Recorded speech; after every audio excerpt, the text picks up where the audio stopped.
Hello there and welcome back. Lots to get into today. As you can tell from the thumbnail and the title of the video, we are welcoming a new community. Hello everybody from Oshawa checking out this video. We're going to recap everything like we usually do with Whitby, from our detached down to our condos. Same thing with Oshawa. We also got some inflation talk to get into, what's going on with interest rates and mortgage rates, all that good stuff. So stick with me. I promise we're going to get right into it on the other side of this intro.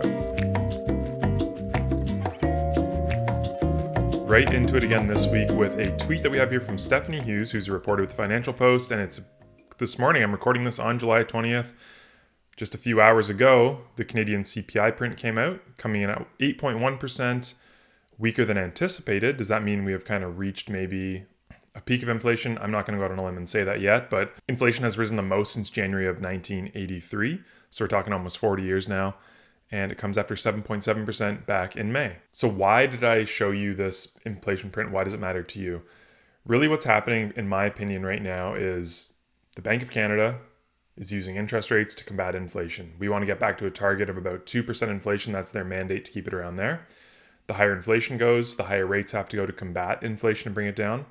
So not until we start to see inflation come down will we start to see rates come down. And it's going to take rates coming down for home prices to start going back up. So we really want to be monitoring this situation to get a good indication when will prices start to increase again. You can see from this chart here, courtesy of Bloomberg, StatsCan, and Bank of Canada, kind of where inflation's at. It's this black line and what the forecasts were going back to October. So you could see that in October, they were kind of forecasting inflation would start to come down and it would probably get back to around that 2% target sometime end of 2022, beginning of 2023. It's been revised to this July forecast now where it's saying we're not going to look at a 2% inflation number until kind of close to the end of 2024. This is just something you want to keep an eye on. As things start to come down, that is when we may see rates start to come down as well, and that is when prices may start to recover. Checking on our bond yields like we usually do. So a little bit of movement since last week when we talked, a movement downwards actually.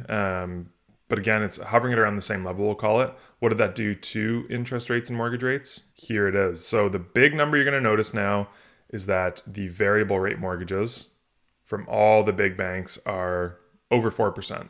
And that's no surprise. We know that there's a 100 basis point overnight rate increase last week that directly affects this number here. So now you're qualifying at a minimum, no matter if you're going variable or fixed, the minimum qualification rate, if you're going through one of these big banks, based on their posted rate, is going to be 6.24%. Because remember, stress test says it is either the contract rate plus 2% or 5.25%, whatever is less.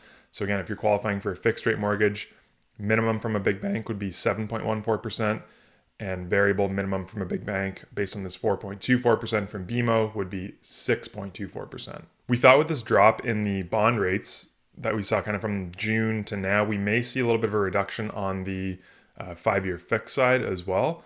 That wasn't the case, and actually went the exact opposite with a few banks increasing their rates slightly. BMO and Scotia from last week are actually up 0.1%, while RBC increased their rate by 0.2%. It wouldn't be a surprise to see TD and CIBC do the same thing because they all do tend to move together, these big five. So these are some things we're going to be keeping our eyes on every single week like we do. We'll do it in one of these videos. Again, I got a lot of feedback saying we want to add in Oshawa, Ajax, and Pickering. So again, Whitby Oshawa this week. Will this be a match made in heaven going forward? You never know. And then the Ajax Pickering video, we could do it that way. But in at least one video a week, I will recap kind of where we are at in terms of mortgage rates. Right into the numbers now. The lines you are seeing here are our 5-week rolling averages going back to the beginning of the year. So this would be kind of week 5 of the year where we're starting down here.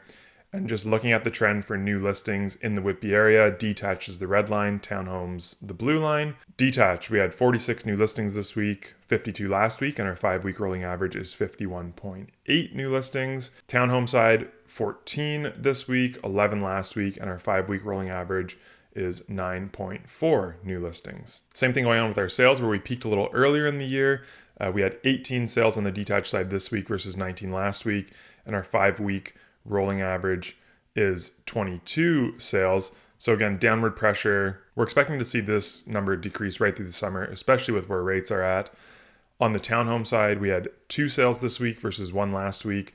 So we're only seeing about 4 sales a week, averaged out over the last week. And again, downward pressure, you can see this drop off too, expecting that to be very quiet for the summer. How did that all shake down in price? Once again, here's our 5-week rolling average chart for the median sale price. Our high for 2022 was 1.6 million for a detached home in Whitby. This week, it was actually under a million for the first time, 992,500 for the median price versus just over 1.1 last week. And our 5-week rolling average is just over $1 million now. For the townhomes, we saw 1.18 as our high for 2022. This week, a median sale price of 920 versus 842 last week, and a 5-week rolling average of $872,000. Our days on market, you can see this big spike in the townhome side. That's that one sale. It took 60 days to sell. Last week, it only took 6 days for a townhome to sell. So again, smaller market segments, bigger fluctuations week to week, but our rolling average jumped up to 16.6 thanks to this one that took a long time to sell.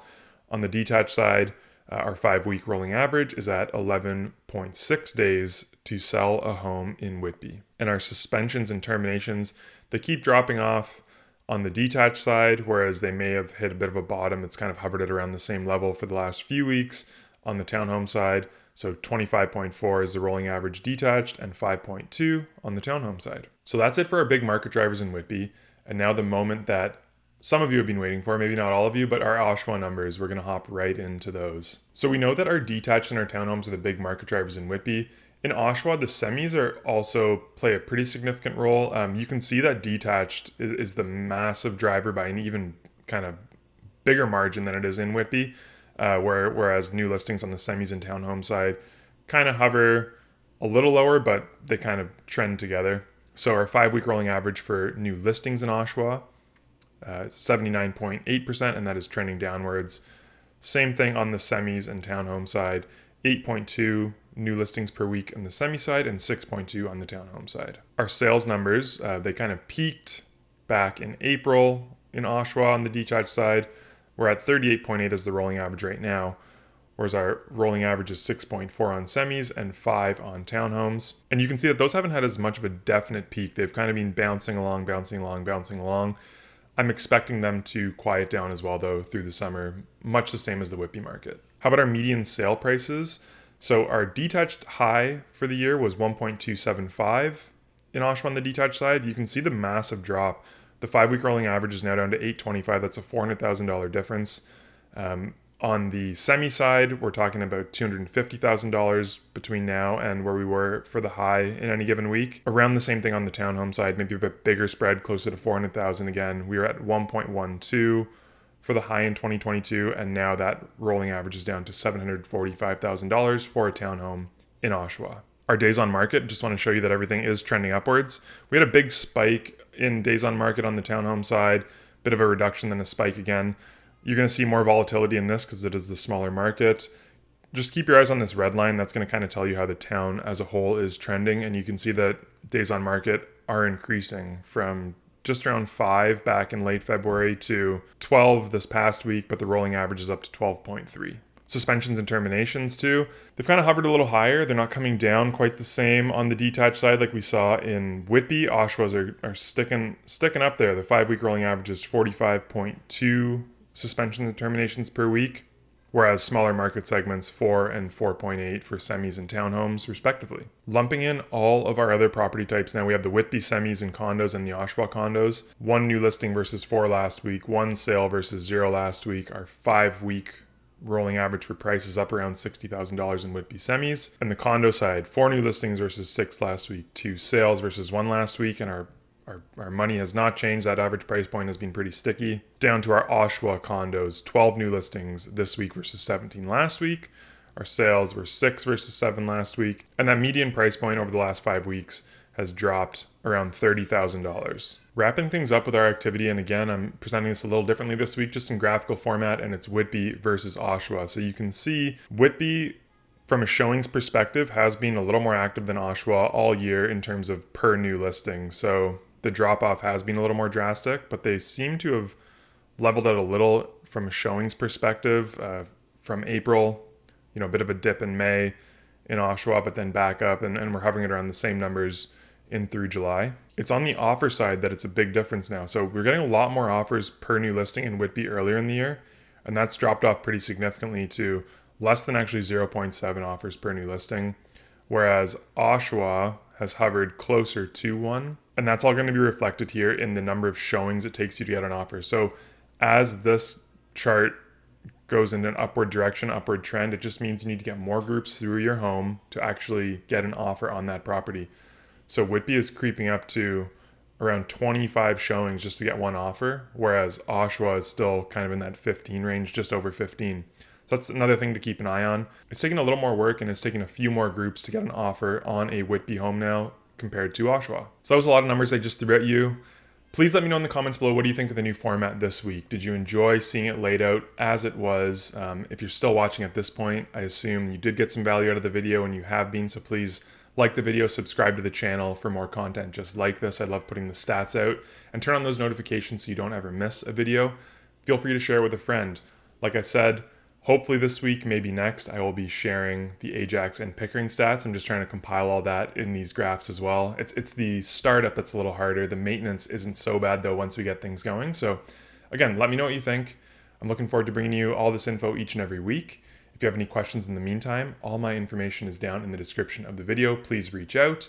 I would love to chat about your home, about the market. Until we speak again next time, please stay safe, please stay cool in this sweltering hot weather.